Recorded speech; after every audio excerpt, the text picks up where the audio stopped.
Millet Marvels, changing the way world eats by Tenali Double Horse.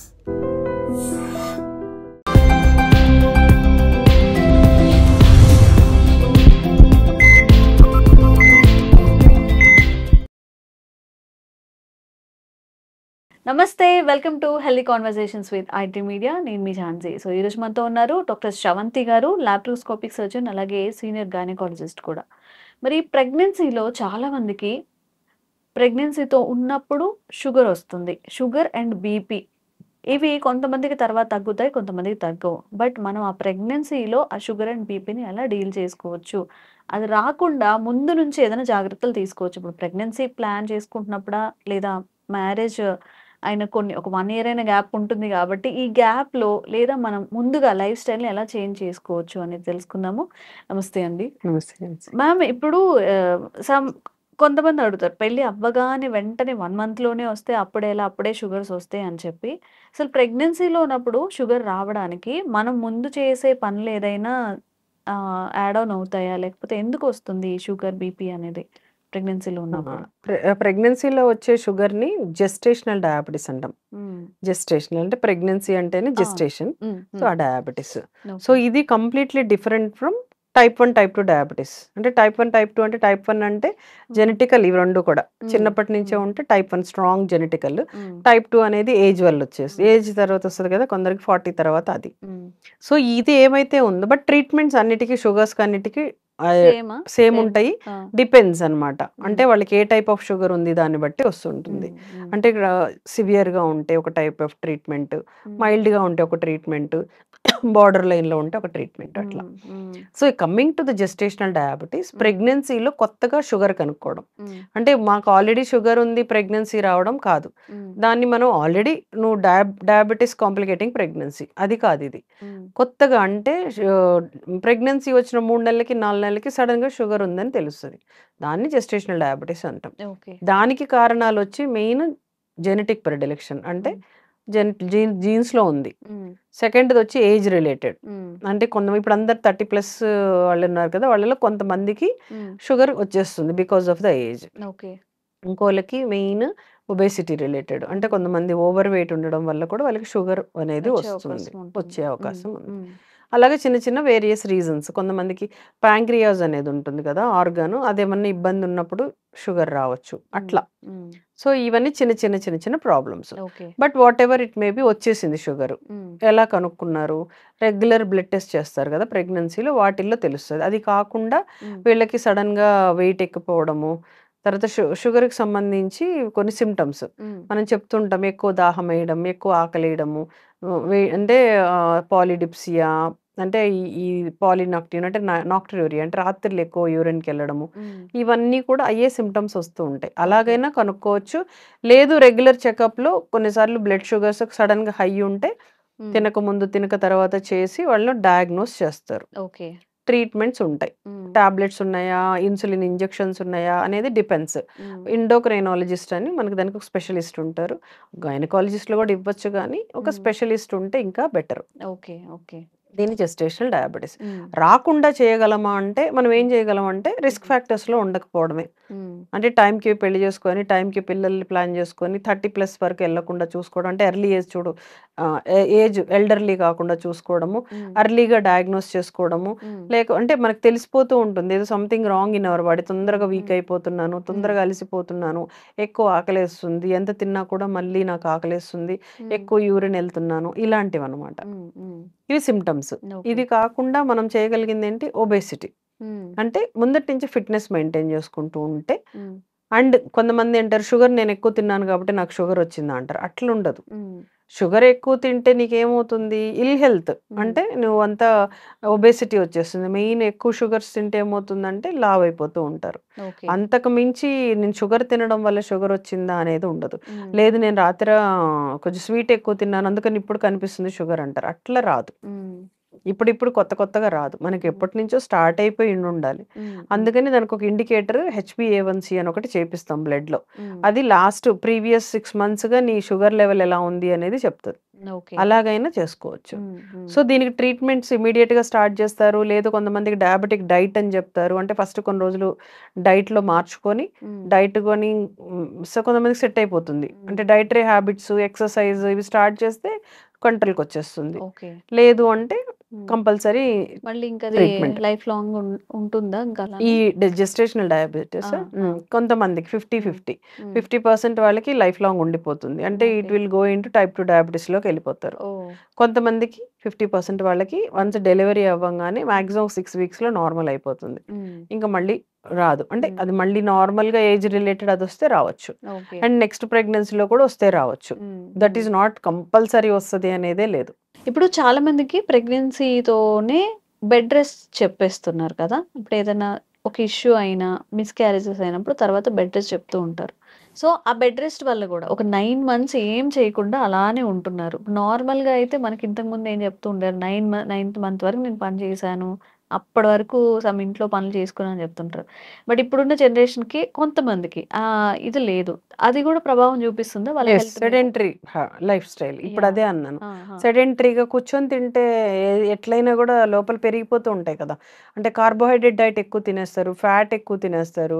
And కరగట్లేదు కదా, physical యాక్టివిటీనే లేదు. అసలు అవసరం లేదు బెడ్ రెస్ట్. కొన్ని కండిషన్స్ వాటికే బెడ్ రెస్ట్లు. లైక్ బ్లీడింగ్ అవ్వడము, మాయ కింద కొనడం కొన్ని ఉంటాయి. అది డాక్టర్ చెప్తారు, you need complete bed rest, absolute bed rest వాళ్ళే తీసుకోవాలి. నార్మల్ వాళ్ళకి ఏం చెప్తాము, హ్యాపీగా ఆఫీస్కి వెళ్ళండి, ఇంట్లో వర్క్స్ అన్నీ చేసుకోండి, నార్మల్ వాకింగ్ చేయండి. కొంతమందికి అండర్ సూపర్విజన్ ఎక్సర్సైజులు కూడా చెప్తాం. ప్రెగ్నెన్సీ ఎక్సర్సైజులు అన్నీ చేసుకోవచ్చు.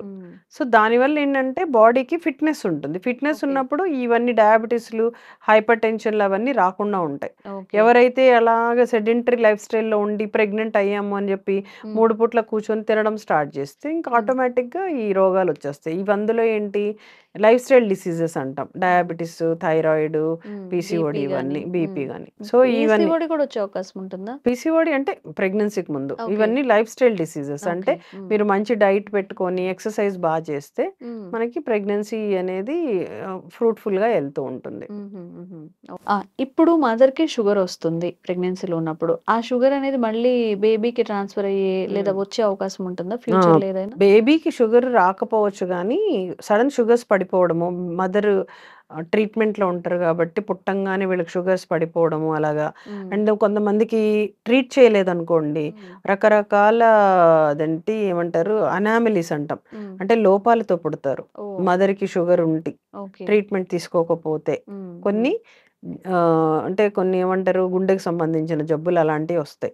అందుకని ఒకవేళ ప్రీవియస్ షుగర్ ఉన్నా, లేదు ఇప్పుడు ట్రీట్మెంట్‌లో మీకేమైనా షుగర్స్ కనిపిస్తున్నా వెంటనే ట్రీట్మెంట్ అయితే తీసుకోవాలి, బేబీకి డిఫెక్ట్స్ రాకుండా. ఓకే. సో మదర్‌కి షుగర్ ఉంటే బేబీకి షుగర్ రావడం అనేది ఉండదు గానీ, అంటే మళ్ళీ జెనెటికల్‌గా అంటే ఈ బేబీ ఫీమేల్ అయ్యుండి రేపు ప్రెగ్నెన్సీలో అట్లాంటివి ఇష్యూస్ తప్పితే ఫేస్ చేసే అవకాశం ఇప్పుడు ఉంటుందా? డైరెక్ట్‌గా షుగర్ రాదు. అన్‌లెస్ అదర్‌వైజ్ ఈమెకి జెనెటికల్‌గా టైప్ 1 డయాబెటిస్ వచ్చేది ఉండింటే జీను, అది ఇంకా తప్పదు. ఓకే. కానీ మదర్‌కి జెస్టేషనల్ డయాబెటిస్ ఉంటే బేబీకి షుగర్ రావడం అనేది ఉండదు. అదొక రాంగ్ కాన్సెప్ట్. కానీ పుట్టంగానే మదర్‌కి ఉండే షుగర్ ట్రీట్మెంట్ వల్ల బేబీ షుగర్స్ పడిపోతాయి. సో మేమేం చేస్తాము, డెలివరీ అవ్వంగానే బేబీ షుగర్ చెక్ చేసి అవసరాన్ని బట్టి ఫీడింగ్ తొందరగా ఇవ్వడము, ఏదో ఒకటి ట్రీట్మెంట్ అనేది ఇస్తూ ఉంటాం. ఓకే. అంతకు మించి బేబీకైతే ఏముండవు, వెల్ కంట్రోల్డ్ ఉంటాయి. వెల్ కంట్రోల్ లేకపోతే మాత్రము బేబీ అంటే ఫీటస్ అంటాం, రకరకాల ప్రాబ్లమ్స్‌తో పుడతారు. So be careful. మనం ఒకవేళ కానీ ఏజ్డ్ ఉన్నాము, వేరే వేరే ప్రాబ్లమ్స్ ఉన్నాయి, ప్రెగ్నెన్సీ ప్లాన్ చేస్తున్నాము అంటే better to check your sugars. నా షుగర్స్ ఏమన్నా ఉన్నాయో చూసుకోండి. అబ్సల్యూట్‌గా నార్మల్ ఉన్నప్పుడు ప్లాన్ చేసుకోవాలి. ఓకే. ఓకే. అసలు షుగర్ ఉన్న వాళ్ళకి ప్రెగ్నెన్సీ వచ్చిందనుకోండి. ప్రెగ్నెన్సీలో షుగర్ రాలేదు వాళ్ళకి. వాళ్ళు షుగర్ పేషెంట్స్, ప్రెగ్నెన్సీ వచ్చింది. ఇక్కడ కూడా కాంప్లికేషన్స్ ఎక్కువ ఉండే అవకాశం ఉంటుందా? అవును. ఆ షుగర్ కంట్రోల్‌లో లేకపోతే ఈ పిండానికి ప్రాబ్లమ్స్ ఉంటాయి. ఓకే. అందుకని హెచ్‌బీఏవన్సీ లెవెల్స్ అయన్నీ మాట్లాడతాం మేము. ఈ లెవెల్ ఇలా ఉంది కాబట్టి పిండము సరిగ్గా ఫార్మ్ అవ్వకపోవచ్చు. సో చాలా బీ కేర్‌ఫుల్. చాలా బ్యాలెన్స్డ్‌గా ఎళ్ళాలి అక్కడ. ఎలాగంటే ఎక్కువ అయ్యకూడదు, తక్కువ అయ్యకూడదు ట్రీట్మెంట్. సో రెగ్యులర్ చెకప్స్ చేసుకోవాలి, ప్రాపర్ ట్రీట్మెంట్ పెట్టాలి, బేబీకి ఏమైనా ప్రాబ్లమ్స్ వస్తున్నాయో చూసుకోవాలి. ఇవన్నీ సైమల్టేనియస్‌గా జరుగుతూ ఉంటాయి. ఓకే. మ్యామ్ ఇప్పుడు నార్మల్‌గా షుగర్ పేషెంట్స్ అంటే వాళ్ళకి ఇన్సులిన్ రెసిస్టెన్స్ అయినప్పుడు ఇన్సులిన్ తీసుకోవడమో, టాబ్లెట్సో ఉంటుంది గదా. వీళ్ళకి ఎలా ఉంటుంది ప్రెగ్నెన్సీ లేడీస్‌కి మెడికేషన్ అనేది? ట్రీట్మెంట్స్ అవే కానీ సేమ్ తక్కువ ఉందనుకోండి, అప్పుడప్పుడే స్టార్ట్ అవుతుంది అంటే కొంచెం డైట్ గురించి చెప్తాం ఫస్ట్. డైట్, ఎక్సర్సైజ్ చేసి అప్పుడే మెడిసిన్ వద్దు అంటాము. లేదు కొంతమందికి బెటర్ పెట్టేసుకోవాలంటే టాబ్లెట్స్ పెడదాం. లేదు ఇన్సులిన్ ఈజ్ సేఫెస్ట్. సో లేదు కంపల్సరీ ఇన్సులిన్ పెట్టాలి అంటే పెట్టేస్తాం. సో డెలివరీ అయిన తర్వాత మళ్ళీ చెక్ చేసుకుంటూ ఉంటాం. షుగర్స్ తగ్గినాయా, కొందరు ఊరికనే తగ్గిపోతాయి, డెలివరీ అవ్వగానే తగ్గిపోతాయి. అప్పుడు మళ్ళీ అన్ని తీసేయాలి, లేకపోతే మళ్ళీ చాలా ప్రాబ్లం అవుతుంది. అంటే షుగర్స్ పడిపోతాయి కదా మనం ట్రీట్మెంట్స్ ఇస్తే. సో అలాగా ట్రీట్మెంట్ ప్రోటోకాల్స్ అయితే నాన్ ప్రెగ్నెంట్కి ఆల్మోస్ట్ ఒకటే ఉంటాయి. It's depend on the severity. ప్రెగ్నెన్సీకి సపరేట్ మందులు అయితే ఏమి ఉండవు. నార్మల్గా ఎవరైతే షుగర్స్ ఉండే వాళ్ళకి వాడతామో అదే, బట్ రిక్వైర్మెంట్ని బట్టి ఇప్పుడే స్టార్ట్ చేయాలా, ఇన్సులిన్ అవసరమా, టాబ్లెట్స్ అవసరమా, దాన్ని బట్టి మళ్ళీ ఎలాగ వాటిని ట్యాపర్ చేయాలి.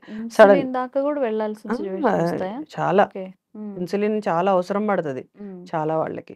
బట్ ఇన్సులిన్ సడన్ గా తీసేయకుండా ట్యాపర్ చేసుకుంటూ అంటే తగ్గించుకుంటూ వాళ్ళకి ఆ ట్రీట్మెంట్ తీసేస్తాం. Okay okay. సో ఇలా ఉంటుంది అనమాట ప్రాసెస్. ఇఫ్ వాళ్ళకి ఇంకా కంటిన్యూ అయింది అనుకోండి, ఇంకా లైఫ్ టైం ఇలా కంటిన్యూ చేసుకుంటూ అంతే, ఇంకా తప్పదు. మేబీ ఇన్సులిన్ లేకుండా టాబ్లెట్స్ తోటి మేనేజ్ చేసేయచ్చు. లేదు మనం ఎంత పెట్టిన టాబ్లెట్స్ తో అవ్వట్లేదంటే తప్పదన్నట్టే ఇన్సులిన్ కంటిన్యూ చేస్తాం. Okay okay. So sedentary life style ఎవరైనా కానీ చక్కగా కూర్చుందాం ప్రెగ్నెన్సీ వచ్చిందని మాత్రం ఎవరు అనుకోకండి. కొంచెం ఇప్పటివరకు యాక్టివ్గా లేకపోయినా యాక్టివ్గా ఉండండి, మీకోసం అండ్ మీ బేబీ కోసం కూడా. ఇంకెలాంటి ఇష్యూస్ మీరు ఫేస్ చేస్తున్నా కానీ కామెంట్స్ చేయండి, తప్పకుండా క్లారిఫై చేసే ప్రయత్నం చేస్తాం. Thank you ma'am. And for more videos, Please subscribe to iDream. Please subscribe to iDream. Please subscribe iDream. And please subscribe to iDream. For more videos, subscribe to iDream. please like, share and subscribe to the channel. Congratulations, iDream. Subscribe to iDream. Subscribe to iDream. So subscribe to iDream Media. iDream ki iDream team andarki huge congratulations. Please subscribe iDream Media. Please subscribe to iDream. Subscribe iDream. Please subscribe to iDream. iDream అంటే నా కళల channel subscribe చేసుకున్న నోరు తిరుగుతలేదు, మీరైతే గంట గుర్తు కొట్టండి. For more such videos, please subscribe to iDream.